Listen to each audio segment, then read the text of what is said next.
ಕೆಲವರು ನಿಮಗೆ ಕ್ವೆಶ್ಚನ್ಸ್ ಮೇಲೆ ಕ್ವೆಶ್ಚನ್ಸ್ ಕೇಳ್ಬೋದು. Like for example, what did I learn, what did I do, why did I learn, where did I learn ಅಲ್ವಾ? So ಈ ಥರ ಕ್ವೆಶ್ಚನ್ಸ್ಗೆ ನೀವು ಯಾವ ರೀತಿ ಆನ್ಸರ್ ಮಾಡ್ಬೋದು ಅಂತ welcome to learn with Hema Kannada YouTube ಚಾನಲ್ಗೆ ಎಲ್ಲರಿಗೂ ಪ್ರತಿಯೊಬ್ಬರಿಗೂ ಆತ್ಮೀಯವಾದ ಸ್ವಾಗತ ಕೊಡ್ತಾ ಇದ್ದೀನಿ. ನಾನು ಹೇಮಾ. ಕೆಲವರು ಆನ್ಲೈನ್ ಕ್ಲಾಸಸ್ ಮಾಡಿ ಅಂತ ಹೇಳಿದ್ರು. ಡೆಫಿನೆಟಾಗಿ ಮಾಡೋಣ ಒಂದಿನ. ಸೊ ಅದು ನಂದು ಪ್ಲಾನ್ ಇದೆ, ಅದು ಮಾಡಬೇಕು ಅಂತ. ಓಕೆ, ಡೆಫಿನೆಟಾಗಿ ಅದು ಮಾಡೋಣ. ಅದು ಶೆಡ್ಯೂಲ್ ಮಾಡಿದಾಗ ಹೇಳ್ತೀನಿ. ಪ್ಲೀಸ್ ಫ್ರೆಂಡ್ಸ್, ದಯವಿಟ್ಟು ಕ್ಷಮಿಸ್ಬಿಡಿ, ಹೊರಗಡೆ ಮಕ್ಕಳದು ತುಂಬ ಸೌಂಡ್ ಇದೆ. ಸೊ ನನಗೆ ವಾಯ್ಸ್ ಓವರ್ ಕೊಟ್ಟು ಅಷ್ಟೊಂದು ರೂಢಿ ಇಲ್ಲ. ಸೊ ಡೈರೆಕ್ಟಾಗಿ ವೀಡಿಯೋನೇ ನಾನು ಮಾಡೋದು. ಸೊ ಬನ್ನಿ ಇವತ್ತಿನ ವೀಡಿಯೋಗೆ ಹೋಗೋಣ. ನಾನು ಅಷ್ಟು ಕ್ವೆಶ್ಚನ್ಸ್ ಕೇಳಿದ ನಾನು ನಿಮಗೆ ಯಾಕೆ ಅಂತ ನಿಮ್ಗೆ ಅರ್ಥ ಆಗಲಿಲ್ಲ. ಬನ್ನಿ ಇವತ್ತಿನ ವೀಡಿಯೋಗೆ ನಾನು ಎಕ್ಸ್ಪ್ಲೈನ್ ಮಾಡ್ತೀನಿ. ಇಂಗ್ಲೀಷ್ ಗ್ರಾಮರ್ 1% ಗೊತ್ತಿಲ್ಲದಿದ್ರು ಯಾವ ರೀತಿ ಪರ್ಫೆಕ್ಟ್ ಇಂಗ್ಲೀಷ್ ಮಾತಾಡ್ಬೋದು ಅನ್ನೋ ನಿಟ್ಟಿನಲ್ಲಿ ಇವತ್ತಿನ ಈ ಟಾಪಿಕ್ಕು ತುಂಬ ಎಸೆನ್ಷಿಯಲ್ ಆಗುತ್ತೆ. Very important. It place A very important role. Okay, what did I learn, ನಾನೇನು ಕಲಿತೆ? ವಾಟ್ ಡಿಡ್ ಐ ಲರ್ನ್, ನಾನೇನು ಕಲಿತೆ? ಫ್ರೆಂಡ್ಸ್, ಈ ಲರ್ನು ಫರ್ಗೆಟು ಸ್ಪೀಕ್ನ ಅಂಡರ್ಲೈನ್ ಮಾಡಿದ್ವಿ, ಸ್ವಲ್ಪ ಗಮನಿಸಿ. ಏಕೆ ಮರೆತೆವು? Why did we forget? What did I learn, why did we forget? Where did you speak, ನೀನು ಎಲ್ಲಿ ಮಾತನಾಡಿದೆ? Where did you speak? Please note learn, forget, speak. ನಾನು ನಿಮ್ಮನ್ನ ಆಮೇಲೆ ಕೇಳ್ತೀನಿ ವಾಟ್ ಇಸ್ ದಿಸ್ ಅಂತ, ಯಾಕೆ ನಾನು ಅಂಡರ್ಲೈನ್ ಮಾಡಿದ್ದೀನಿ ಅಂತ. ಗ್ರಾಮರು ಸ್ವಲ್ಪನೂ ಗಂಧಗಾಳಿ ಇಲ್ಲದೆ ಪರ್ಫೆಕ್ಟ್ ಇಂಗ್ಲೀಷ್ ಯಾವ ರೀತಿ ಹೇಮಾ ಓದೋದು ಅನ್ನೋ ನಿಟ್ಟಿನಲ್ಲಿ ನೋಡೋಕೆ ಹೋದರೆ, ನಾನು ಇವಾಗ ನಿಮ್ಮನ್ನ ಈ ಕ್ವೆಶ್ಚನ್ಸ್ ಎಲ್ಲ ಕೇಳಿದೆ. Just asking these questions was my mindset, right? Questions ಕೇಳಬೇಕಾಯ್ತು, ಕೇಳಿದೆ. ಯಾಕೆ ಅಂತ ಹೇಳ್ತೀನಿ. What, why. ನೋಡಿ, I will just directly go to the sentence, right? ನಿಮಗೆ what, why, when, where, how ಎಲ್ಲ ನಿಮಗೆ ಕನ್ನಡದಲ್ಲಿ ಗೊತ್ತಿದೆ. ಇದ್ರದ್ದು ಪ್ರತಿದಿನ ನಾನು ಹೇಳ್ತೀನಿ ಕ್ಲಾಸಲ್ಲಿ. ಸೊ ವಾಟ್ ಡಿಡ್ ಐ, ಇದು ಸ್ಟ್ರಕ್ಚರ್ ಇರುತ್ತೆ ನಿಮಗೆ, ರೈಟ್?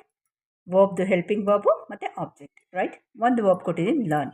ಅದೇ ಲರ್ನ್ ನಾನು ಇಲ್ಲಿ ಕೊಟ್ಟಿದ್ದು. ಓಕೆ, ಇವಾಗ ಅರ್ಥ ಆಯ್ತಲ್ಲ ಯಾಕೆ ಹೇಮಾ ಅಂಡರ್ಲೈನ್ ಮಾಡಿದ್ಲು ಅಂತ. ವರ್ಬಿನ ಮೊದಲನೇ ರೂಪ. What did I learn, right? ನೋಡಿ, ವಾಟ್ ಡಿಡ್ ಅನ್ನೋದು helping verb, right? What did I learn, why did I learn, why did we learn, right? ಮೂರನೇದಕ್ಕೆ ಹಾಕ್ತೀನಿ. ವೇರ್ ಡಿಡ್ ಯು ಲರ್ನ್, ನೀನೆಲ್ಲಿ ಕಲಿತೆ? First one what did I learn, ನಾನೇನು ಕಲಿತೆ? What did I learn. Okay, second one why did I learn, ಯಾಕೆ ನೀನು ಕಲಿತೆ? Next where did I learn, ನೀನೆಲ್ಲಿ ಕಲಿತೆ? When did I learn. ನೋಡಿ, ಇದೊಂದನ್ನು ತಗೊಂಡು ನಾನು ಡಿಡ್ ಹಾಕ್ಕೊಂಡು ಐ ಮಾಡ್ತಾ ಇದ್ದೀನಿ, right?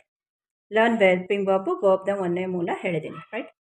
Where did I learn, ಎಲ್ಲಿ ಕಲಿತೆ ನಾನು? ವೆನ್ ಡಿಡ್ ಐ ಲರ್ನ್, ಯಾವಾಗ?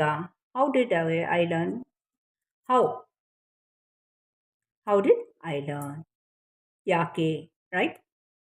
ಸೊ ಆ ನಿಟ್ಟಿನಲ್ಲಿ ನೋಡೋಕ್ಕೋದಾಗ what did we learn, what did you learn, what did ಬೇಡ ಅಂದರೆ ಫರ್ಗೆಟ್ ತಗೋಣ. Okay, what did I forget, why did we forget, where did you forget, did you forget, ಮತ್ತು when did they forget, how did he forget, how did she forget, how did it forget, right? Next ಅದೇ ನಿಟ್ಟಿನಲ್ಲಿ ನೋಡ್ಕೋದ ನೀನು ಎಲ್ಲಿ ಮಾತನಾಡಿದೆ, right? Where did you speak, ಯಾವ ಜಾಗದಲ್ಲಿ ಮಾತಾಡಿದೆ, ಯಾವಾಗ ಮಾತಾಡಿದೆ, ಎಲ್ಲಿ ಮಾತಾಡಿದೆ, ಯಾಕೆ ಮಾತಾಡಿದೆ, ಯಾರಿದ್ರು ನಿನ್ನ ಜೊತೆ ಮಾತಾಡುವಾಗ. Okay, all these types of questions will follow. What did I learn, ನಾವು ಏನನ್ನು ಕಲಿತೆ, ನಾವು ಏಕೆ ಮರೆತೆವು, why did we forget, how did we forget, when did we forget, where did we forget, what did we forget, how did we forget, right? Clear ಆಗಿದೆಯಲ್ಲ?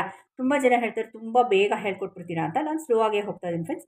So ಆದಷ್ಟು ನಿಧಾನವಾಗಿ ಹೇಳ್ಕೊಡೋಕ್ಕೆ ನಾನು ಪ್ರಯತ್ನ ಪಡ್ತಿದ್ದೀನಿ. ಇನ್ನೂ ಬೇಕಾದರೆ ಇನ್ನೂ ನಿಧಾನಕ್ಕೂ ಹೇಳ್ಕೊಡ್ತೀನಿ. Never mind.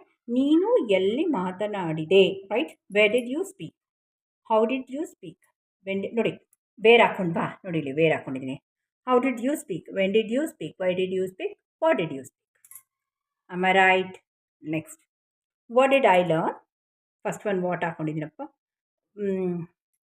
ಹಾಕ್ಕೊಂಡಿದ್ದೀನಿ. Why did I learn, where did I learn, when did I learn, how did I learn, right? Next why did we forget, what did we forget, where did we forget, when did we forget, how did we forget, right? ಇವಾಗ ನಿಮ್ಗೆ ಅರ್ಥ ಆಗಿರ್ಬೋದು. ಅಂದರೆ what, why, where, when, ಹೌಗೆ helping verb ಹಾಕ್ಕೊಂಡು did ಅಂತ. ಅದರಲ್ಲಿ ನಾವು ಇದು ಹೆಲ್ಪಿಂಗ್ ವರ್ಬ್. ಆಮೇಲೆ ವರ್ಬ್ದ ಮೊದಲನೇ ರೂಪ ಹಾಕ್ಕೊಂಡು ಸಬ್ಜೆಕ್ಟ್ ಮಾಡಿಕೊಂಡ್ರೆ asking these questions will be very useful ಅಂತ ಹೇಳ್ತಾ, ಇವತ್ತಿನ ಕ್ಲಾಸಲ್ಲಿ ನಿಮ್ಗೆ ಏನಾದ್ರು ಡೌಟ್ ಇದ್ದರೆ ಪ್ಲೀಸ್ ನನಗೆ ಕಮೆಂಟ್ ಸೆಕ್ಷನ್ ಹಾಕಿ, ನಾನು ಡೆಫಿನೆಟಾಗಿ ನಿಮಗೆ ಉತ್ತರ ಕೊಡ್ತೀನಿ ಅಂತ ಹೇಳ್ತಾ ನಾನು ಇವತ್ತಿನ ಕ್ಲಾಸ್ ಇಲ್ಲೇ ಎಂಡ್ ಮಾಡ್ತಾ ಇದ್ದೀನಿ. ತುಂಬ ಈಸಿಯಾಗಿದೆ. ಇದನ್ನು ಏನಾದ್ರು ನಿಮ್ಗೆ ಅರ್ಥ ಆಗಿಲ್ಲ ಅಂದರೆ ಪ್ಲೀಸ್ ನನಗೆ ಹೇಳಿ, ನಾನು ಇದ್ರ ಬಗ್ಗೆ ಇನ್ನೊಂದು ವೀಡಿಯೋ ಮಾಡ್ತೀನಿ. ಆಮೇಲೆ ನಿನ್ನೆ ಕ್ಲಾಸ್ ಮಾಡಿದ್ನಲ್ಲ ಅದ್ರದ್ದು ಎಕ್ಸಾಂಪಲ್ಸ್ ನಾನು ಕೊಡ್ತೀನಿ, ನಾಳೆ ಕ್ಲಾಸಲ್ಲಿ ಕಂಟಿನ್ಯೂ ಮಾಡ್ತೀನಿ ಅಂತ ಹೇಳ್ತಾ ನಾನು ಹೇಮಾ ಹೋಗಿ ಬರಲ್ಲ. ಎಲ್ಲರಿಗೂ ಥ್ಯಾಂಕ್ ಯು ಹೇಳ್ತೀನಿ. Thank you so much for your blessings. ನಿಮ್ಮ ಸಪೋರ್ಟ್ ಹೀಗೆ ಇರಬೇಕು ಈ ಕನ್ನಡದವಳ ಮೇಲೆ ಅಂತ ಹೇಳ್ತಾ ಹೋಗಿ ಬರಲ್ಲ. ಎಲ್ಲರಿಗೂ ನಮಸ್ಕಾರ. ಜೈ Karnataka. Thank you for watching. ಇವತ್ತಿನ ವಿಡಿಯೋ ನೋಡಿದ್ರಾ? Why did I learn? Where did I learn? What did I learn? You got the answer? Yes. If you got the answer, please see that video. If you did not get the answer, please comment me in the comment section. I will definitely reply for your answer. Once again ಕ್ಷಮೆ ಇರಲಿ. ಹೊರಗಡೆ ಮಕ್ಕಳು ರೋಡಲ್ಲಿ ಆಟ ಆಡ್ತಿದ್ದಾರೆ, so voice ಬರ್ತಾ ಇದೆ, ದಯವಿಟ್ಟು ಕ್ಷಮಿಸಿ ಅಂತ ಹೇಳ್ತಾ ಇವತ್ತಿನ ವೀಡಿಯೋನ ಇಲ್ಲೇ ಮುಗಿಸ್ತಾ ಇದ್ದೀನಿ. ಆಮೇಲೆ ಪ್ಲೀಸ್ ಪ್ಲೀಸ್ ಪ್ಲೀಸ್ ಹೊಸಬ್ರು ಯಾರಾದರೂ ಫಸ್ಟ್ ಟೈಮ್ ನನ್ನ ಚಾನಲ್ನ ಫಸ್ಟ್ ಟೈಮ್ ವಿಸಿಟ್ ಮಾಡಿದರೆ ದಯವಿಟ್ಟು ಸಬ್ಸ್ಕ್ರೈಬ್ ಅಂತ ಬಟನ್ ಒತ್ತಿ ಈ ಕನ್ನಡದವಳನ್ನ ಹರಿಸಿ ಬೆಳೆಸಿ ಅಂತ ಕೇಳಿಕೊಂಡು ಇವತ್ತಿನ ವೀಡಿಯೋನ ಇಲ್ಲೇ ಮುಗಿಸ್ತಾ ಇದ್ದೀನಿ. ನಿಮ್ಗೆ ಏನಾದ್ರು ಒಬ್ಬರು ಸರ್ ಇವತ್ತು ಮೆಸೇಜ್ ಹಾಕಿದ್ರು ಆನ್ಲೈನ್ ಕ್ಲಾಸ್ ಬಗ್ಗೆ, ಎಸ್ ಸರ್ ಡೆಫಿನೆಟ್ಲಿ ನಾನು ಅದನ್ನು ಮಾಡ್ತೀನಿ. ಸ್ವಲ್ಪ ಶೆಡ್ಯೂಲ್ ಮಾಡ್ಕೊಳ್ತೀನಿ. ನಾನು ವರ್ಕಿಂಗ್ ಆಗಿರೋದ್ರಿಂದ ಆ ಟೈಮಿಂಗ್ಸ್ ನೋಡ್ಕೊಂಡು ಶೆಡ್ಯೂಲ್ ಮಾಡ್ಕೊಳ್ತೀನಿ. ಓಕೆ, ನಾನು ನಿಮ್ಗೆ ಏನಾದ್ರು ಕ್ಯೂರಿಯಸ್ ಇದ್ದರೆ ಪ್ಲೀಸ್ ಹಾಕಿ. ಒಳ್ಳೆಯದು okay, which is concern about education ಇದ್ದರೆ ಹಾಕಿ. I will definitely help you. ನಿಮ್ಗೆ ಏನಾದ್ರು ಕ್ಯೂರಿಯಸ್ ಇದ್ದರೂ ಹಾಕಿ, ನಿಮ್ಗೆ ಏನಾದ್ರು ಡೌಟ್ಸ್ ಇದ್ದರೂ ಹಾಕಿ. ಇದನ್ನು ಮಾಡಿ, ಈ ಟಾಪಿಕ್ ಮಾಡಿ ನನಗೆ ಅರ್ಥ ಆಗಿಲ್ಲ, ನಾನು ಮಾಡಿದ್ರೆ ನನಗೆ ಅರ್ಥ ಆಗಿಲ್ಲ ಅಂದರೆ ಪ್ಲೀಸ್ ಹೇಳಿ. ನಾನು ಇರೋದೇ ಅದು ಮತ್ತೆ ಮಾಡೋದಕ್ಕೆ ಅಲ್ವಾ. ನನಗೇನೂ ಅದರ ತೊಂದರೆ ಇಲ್ಲ, ಖುಷಿಯಾಗಿ ಮಾಡ್ತೀನಿ ಅಂತ ಹೇಳ್ತಾ ಇವತ್ತಿನ ವೀಡಿಯೋ ಇಲ್ಲೇ ಮುಗಿಸ್ತಾ ಇದ್ದೀನಿ. ನಾನು ಹೇಮಾ ಹೋಗಲ್ಲ. Thank you for watching. ಜೈ ಕರ್ನಾಟಕ. ನಮಸ್ತೆ ಎಲ್ಲರಿಗೂ. ಬರಲಾ. Thank you so much.